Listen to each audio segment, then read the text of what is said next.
British SAS. 6 days into a siege in London, you're crouched against a balcony rail with a stun grenade in one hand, and in a few minutes, the entire country will learn your regiment's name for the first time. The SAS traces back to 1941, formed in the North African desert by David Stirling to raid airfields no one thought could be reached. It was disbanded after the war and quietly reformed within a decade. Selection today still runs for months, and roughly 8 recruits in 10 don't make it through. It's May 5, 1980. 6 gunmen are holding 26 hostages inside the Iranian Embassy on Prince's Gate, and after a hostage is executed that afternoon, the decision is made. As evening falls, your team abseils down the back of the building in gas masks while a second team blows through the front windows. In a matter of minutes, it's over. 19 hostages walk out alive. 5 of the 6 gunmen don't. It's broadcast live. Millions watch a regiment that same morning the public didn't officially know existed.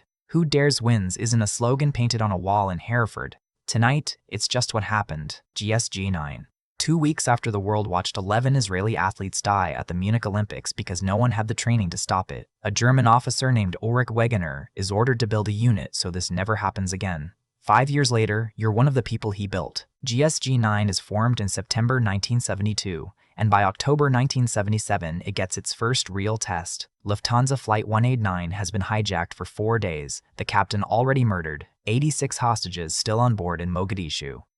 At 2:05 in the morning, your team blows the doors and storms the cabin. 7 minutes later, every hostage is free. 3 hijackers are dead, 1 wounded and captured. 1 of your own and 1 flight attendant are hurt. Watching from Washington, an American president asks a simple question: could we do that? The honest answer, at the time, is no. Within a year, that answer helps build Delta Force.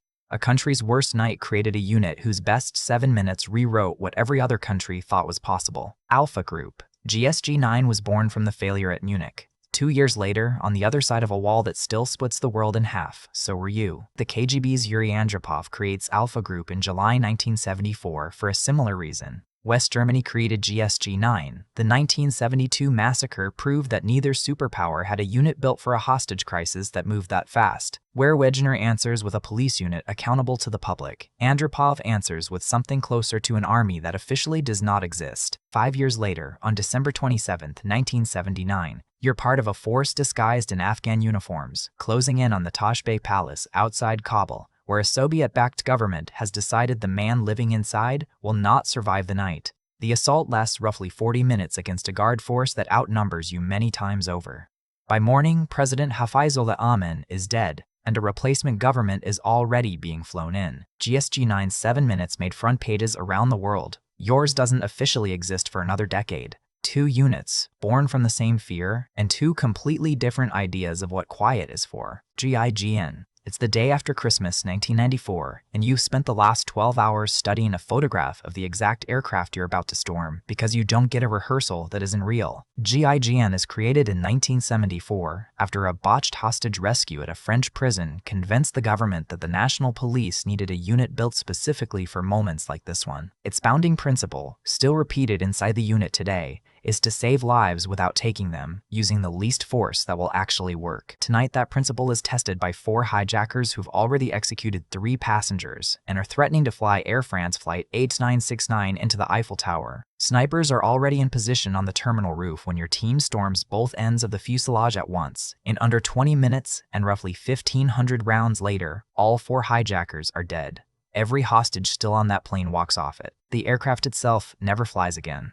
It's stripped for parts, but somewhere in France tonight, dozens of families are having a Christmas they weren't supposed to get, and nobody on this team is thinking about the plane. Sayeret Matkal. You just landed 4,000 kilometers from home, and the black Mercedes rolling off the ramp in front of you is an exact copy of a dictator's personal car, built specifically to buy your unit 30 extra seconds. Sayeret Matkal is founded in 1957 to gather intelligence deep behind enemy lines, and it borrows its motto, "Who dares wins," directly from the British regiment it modeled itself on. Nearly 2 decades later, on July 4, 1976, it's asked to do something entirely different: rescue over 100 hostages held by hijackers in Entebbe, Uganda, guarded by soldiers loyal to a regime that isn't handing anyone back voluntarily. The decoy car buys exactly the time it's supposed to. The entire operation, 4,000 kilometers from home, is finished in well under 2 hours. 102 hostages are flown out alive. Your commander, Yonatan Netanyahu,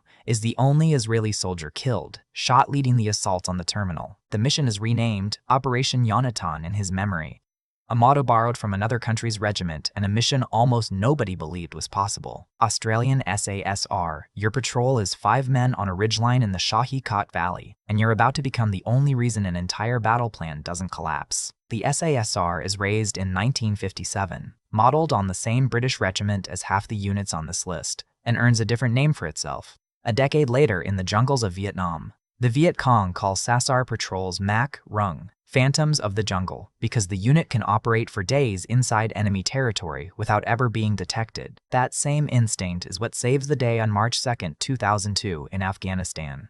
Your small patrol spots a far larger enemy force, dug into positions nobody in the coalition plan accounted for.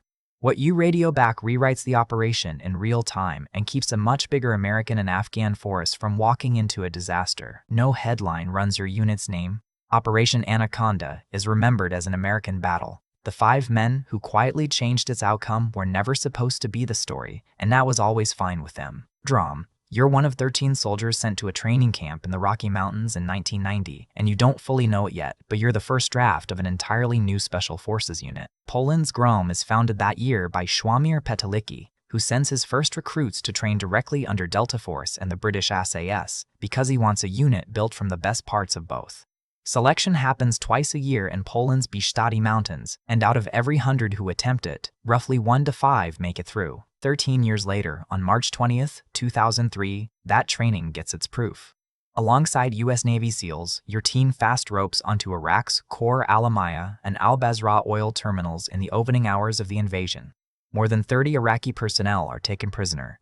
Not a single shot is fired to do it. A country that didn't have a special forces unit 13 years earlier just secured 2 of the most valuable targets in the entire war, cleanly enough that most of the world never heard about it. That was the whole point of the Rocky Mountains. National Security Guard, India. It's been 60 hours since the first shots were fired at the Taj Mahal Palace Hotel, and you're still clearing rooms one at a time because that's the only speed that keeps hostages alive. India's NSG is raised on October 16, 1984, months after the Golden Temple siege exposed how unprepared the country was for a crisis like it. 2 weeks later, the country's own prime minister is assassinated, and the need for a unit like this one stops being theoretical. It's modeled in part on GIGN in the SAS, though everyone just calls it the Black Cats for the color of the uniform. On November 26, 2008, 10 gunmen attack multiple sites across Mumbai at once.